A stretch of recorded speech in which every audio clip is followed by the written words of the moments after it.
नमस्ते। कभी सोचा है आपने, एक विशाल हाथियों या हम इंसान, हम सब की शुरुआत, जिंदगी की शुरुआत सिर्फ एक सिंगल सेल से होती है।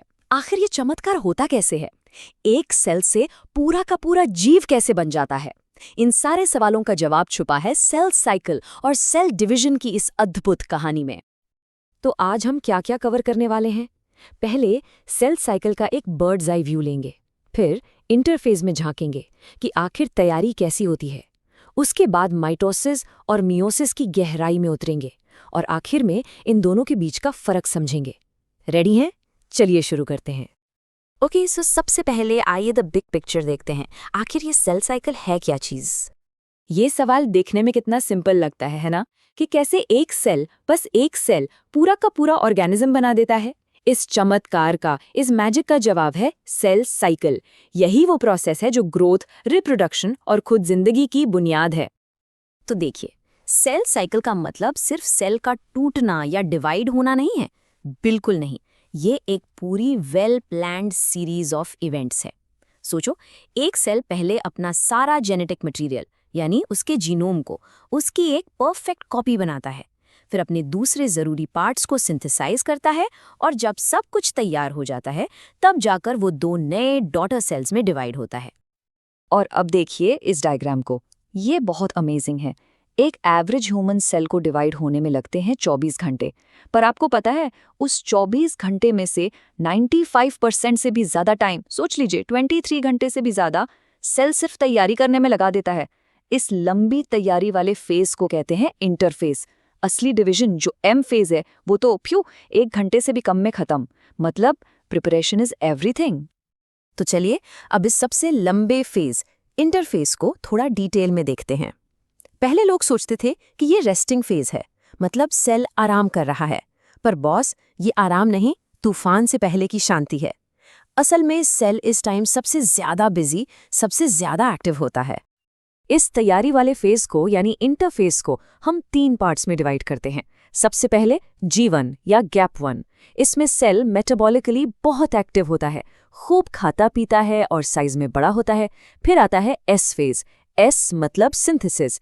यहाँ होता है सबसे बड़ा काम, DNA replication. Genetic material double हो जाता है।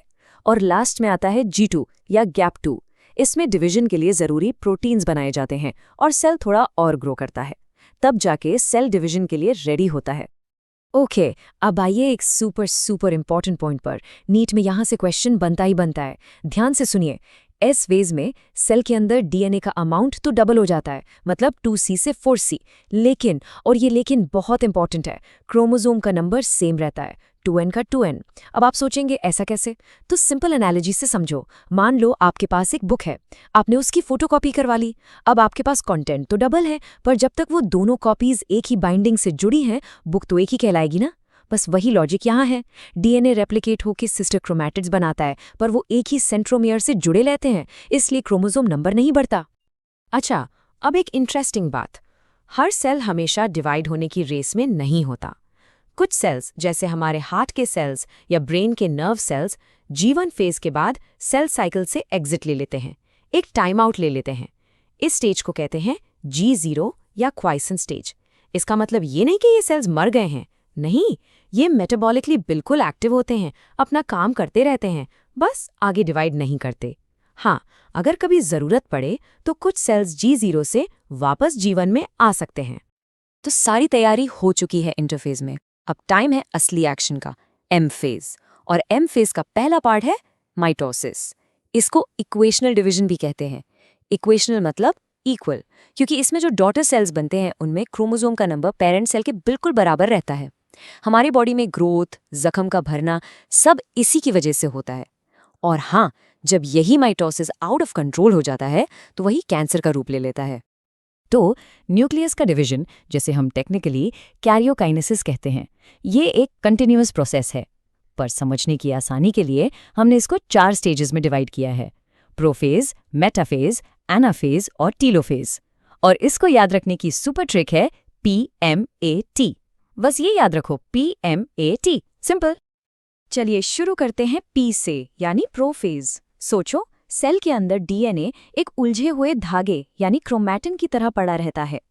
प्रोफेज में ये धागा कंडेंस होना शुरू होता है। वो पैक होकर मोटे और छोटे आसानी से दिखने वाले क्रोमोसोम्स बन जाता है और हर क्रोमोसोम में 2 आइडेंटिकल सिस्टोक्रोमैटिड्स होते हैं जो सेंट्रोमर से जुड़े होते हैं। बेसिकली सेल अपना सारा जेनेटिक मटेरियल आगे के बंटवारे के लिए पैक कर रहा है। और हाँ, न्यूक्लियस की बाहर की दीवार यानी न्यूक्लियर एनवेलप भी धीरे धीरे घुलने लगती है। प्रोफेज के बाद आता है मेटाफेज, एम फॉर मिडल। इसकी सबसे बड़ी पहचान है कि सारे के सारे क्रोमोसोम्स एकदम परफेक्ट सेल के बीचों बीच एक लाइन में आ जाते हैं, जैसे स्कूल असेंबली में बच्चे लाइन में खड़े होते हैं। इस इमेजिनरी लाइन को हम कहते हैं मेटाफेज प्लेट।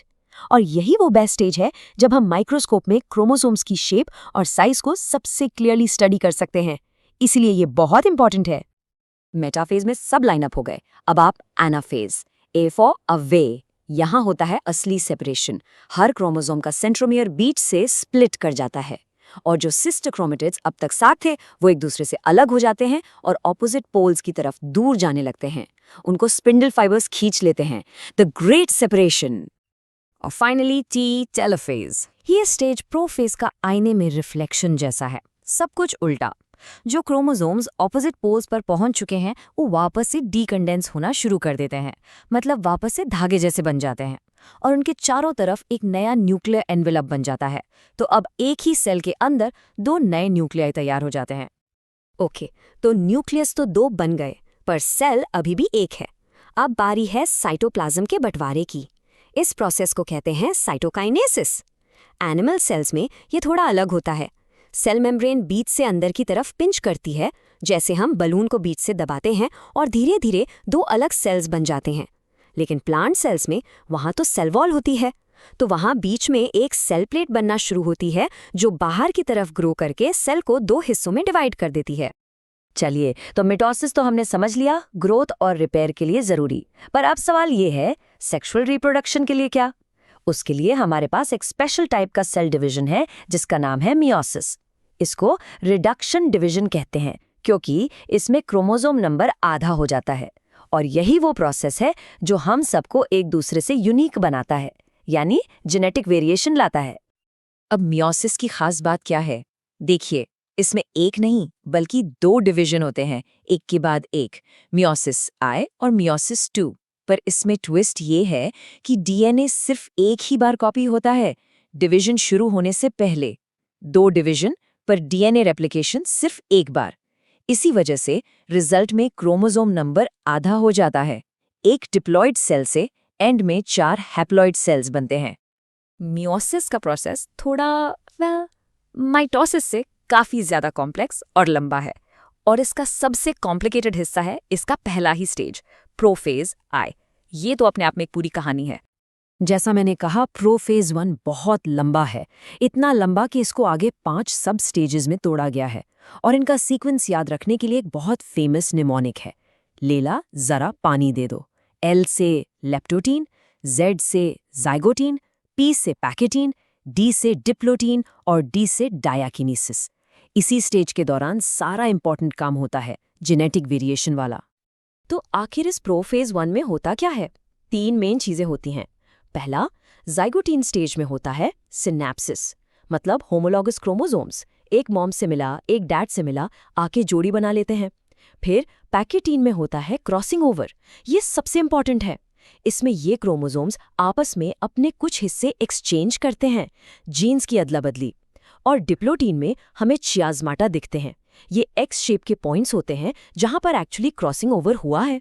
यही है जेनेटिक वेरिएशन का सोर्स। ओके, एक और जगह जहां स्टूडेंट्स बहुत कंफ्यूज होते हैं, एनाफेज I और माइटोसिस का एनाफेज। दोनों में चीजें अलग हो रही हैं, पर क्या अलग हो रहा है? देखो, मियोसिस के एनाफेज I में जो जोड़ी बनी थी होमोलोगस क्रोमोसोम्स की, वो अलग होती है। पूरा का पूरा क्रोमोसोम एक तरफ और इसका पार्टनर दूसरी तरफ जाता है। सिस्टर क्रोमैटिड्स अभी भी जुड़े हुए हैं। लेकिन माइटोसिस के एनाफेज में क्या हुआ था? वहां सिस्टर क्रोमैटिड्स अलग हुए थे। यही बेसिक डिफरेंस है। ठीक है, तो हमने दोनों प्रोसेसेस को डिटेल में देख लिया। अब आइए इनको साइड बाय साइड रखते हैं और समझते हैं कि इन दोनों की जरूरत क्यों है और इनके बीच के डिफरेंसेस क्या हैं। ये टेबल इस पूरे चैप्टर का एक परफेक्ट समरी है। देखिए, माइटोसिस का मकसद है ग्रोथ और रिपेयर। ये सोमैटिक सेल्स में होता है। इसमें एक डिवीजन होता है और एंड में 2 डिप्लॉइड सेल्स बनते हैं। और सबसे important, no genetic variation. Basically ये जीरोक्स मशीन की तरह है। दूसरी तरफ है मियोसिस। इसका काम है गमीट्स बनाना सेक्सुअल रिप्रोडक्शन के लिए। इसमें 2 डिवीजन होते हैं और एंड में 4 हैप्लॉइड सेल्स बनते हैं। और इसका सबसे बड़ा फीचर, इससे जेनेटिक वेरिएशन क्रिएट होता है। यही एवोल्यूशन की नींव है। तो आखिर में एक सवाल आपके लिए, जरा सोचिए, ये जो मियोसिस के अंदर क्रॉसिंग ओवर हो रहा है, जीन्स की अदला बदली हो रही है, इसी से तो जेनेटिक वेरिएशन आ रहा है। तो ये छोटा सा प्रोसेस जो हमारे सेल्स के अंदर हो रहा है, इसने अर्थ पर लाइफ के इवोल्यूशन की पूरी कहानी को कैसे शेप किया होगा? यही वेरिएशन ही तो है जो किसी स्पीशीज को बदलते हुए एनवायरनमेंट में जिंदा रहने की ताकत देता है। असली मैजिक इन्हीं छोटी छोटी चीजों में ही है।